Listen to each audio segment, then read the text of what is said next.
Dust hangs in a shaft of light over a western backlit, and a 6-year-old girl in a yellow dress stands perfectly still in the middle of it, looking up at 6 feet 4 inches of cowboy who has not said a word in 11 seconds. Her hands are folded in front of her like she's in church. Behind her, 40 grown men have stopped breathing. This is that story. It's a Tuesday, late August, 1953, on the back 40 of a studio ranch outside Los Angeles. The kind of heat that makes the air shimmer over the dirt road between the false front saloon and the livery set. Crew call was 5:30 that morning. By 10, the temperature on set had climbed past 95 degrees, and the wranglers had already changed the horses twice to keep them from overheating under the lights. The smell is canvas and horse sweat, and the diesel exhaust of the generator truck parked behind the chuck wagon prop. Somewhere off to the side, a transistor radio plays low static and a ballgame nobody's really listening to. The crew grips wranglers, a script supervisor with a clipboard sweating through her blouse. Move with the practiced economy of people who've done this 100 times and will do it 100 more. Nobody looks up when a studio car pulls in along the access road and parks in the gravel lot reserved for visitors. The man who steps out is a driver. Not an actor, not a producer, just a man named Russo who'd been hauling crew and equipment for the studio for 6 years, ever since he came back from the Pacific with a bad knee and a job waiting because his brother-in-law ran the transportation department. He's not the story. His daughter is. She climbs out after him in her good yellow dress, the one she wears to church, because her father told her that day she'd get to see where the cowboys work, and a 6-year-old takes that seriously. Her name is Patty.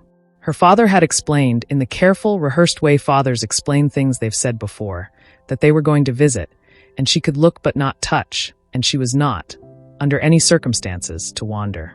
She wandered. It took maybe 90 seconds. Russo turned to sign a clipboard with the transportation coordinator, and when he turned back, the yellow dress was 40 yards away, walking directly toward the center of a rehearsal where 11 horses and 20 extras were about to run a full take.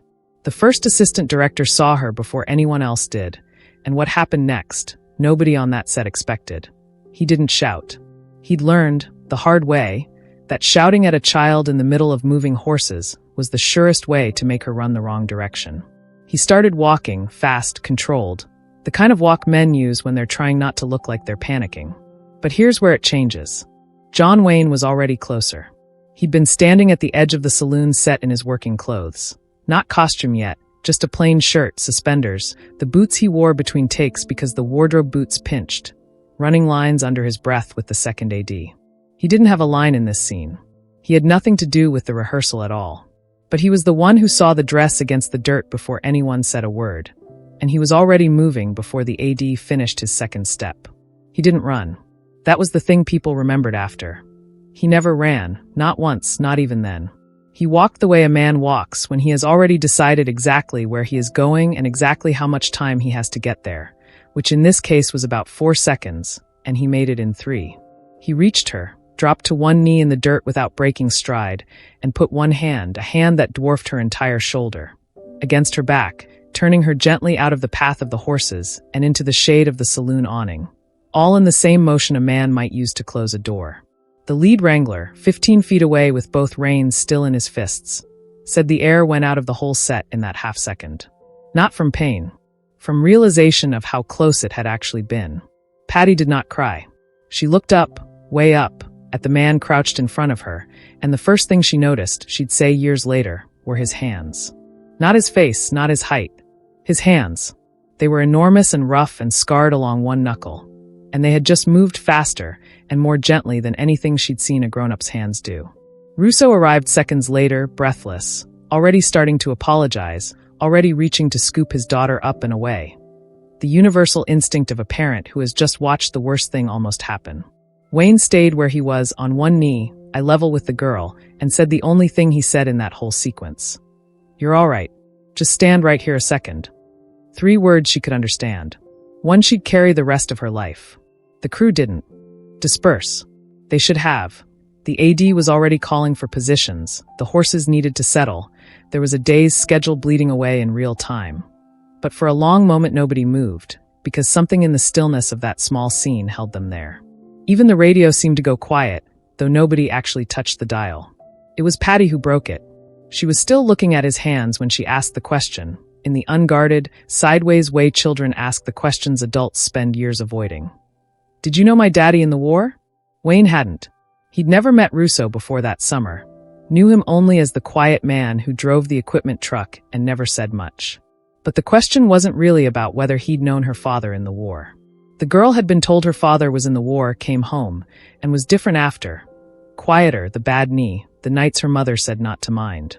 What she was actually asking, in the only words a 6-year-old had for it, was why her father felt like he'd never fully come home at all. Here is the first place this story stops being about a near accident and becomes about something else. Loyalty isn't loud. It doesn't announce itself with speeches. Sometimes loyalty is a man choosing not to correct a child's question, because the truth underneath it matters more than the facts inside it. Wayne didn't answer right away.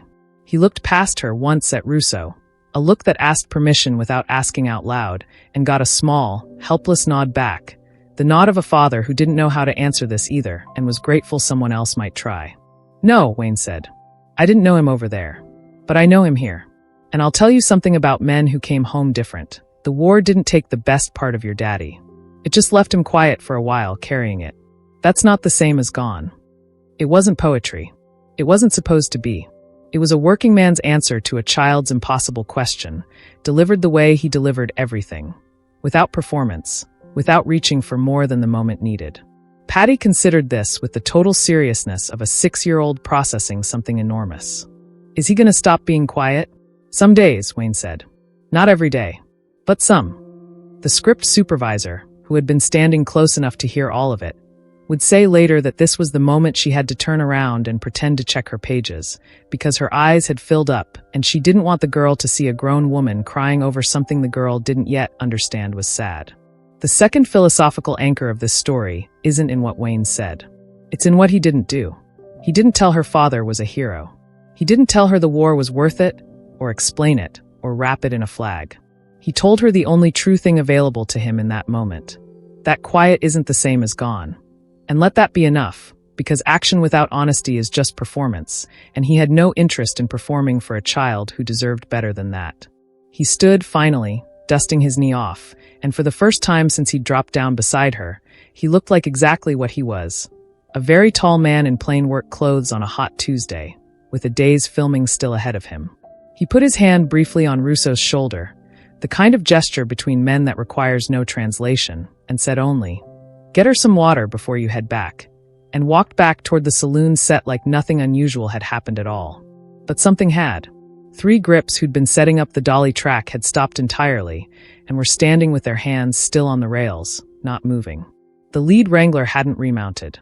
And the first AD, who'd been 4 seconds too slow to reach the girl himself, stood with his clipboard against his chest and didn't call positions for a full 20 seconds longer than he needed to. Years later, Patty Russo, by then a schoolteacher in Bakersfield with 3 children of her own, would tell this story exactly once on the record, to a local paper doing a retrospective on the old studio ranch before it was sold off for housing. She didn't remember the names of the horses or the title of the picture being shot that day. She remembered the hands. She remembered being told that quiet wasn't the same as gone, and she said that sentence had followed her into her own marriage, into raising her own children, into every silence she ever had to sit inside without assuming the worst about what it meant. Her father lived another 26 years. He never became a man of many words. But the 2 of them had an understanding after that day that they hadn't had before it. An unspoken agreement that his silence was something to be waited out, not feared, and that someone else had once knelt in the dirt and told his daughter, so when he hadn't yet found the words to tell her himself. One man knelt down. One sentence outlasted a war. One quiet afternoon taught a little girl more than a decade of explanations could have. There's another story from that same backlit, one almost nobody on the crew would talk about afterward, involving a different visitor and a confrontation that ended very differently. But that's a story for another time.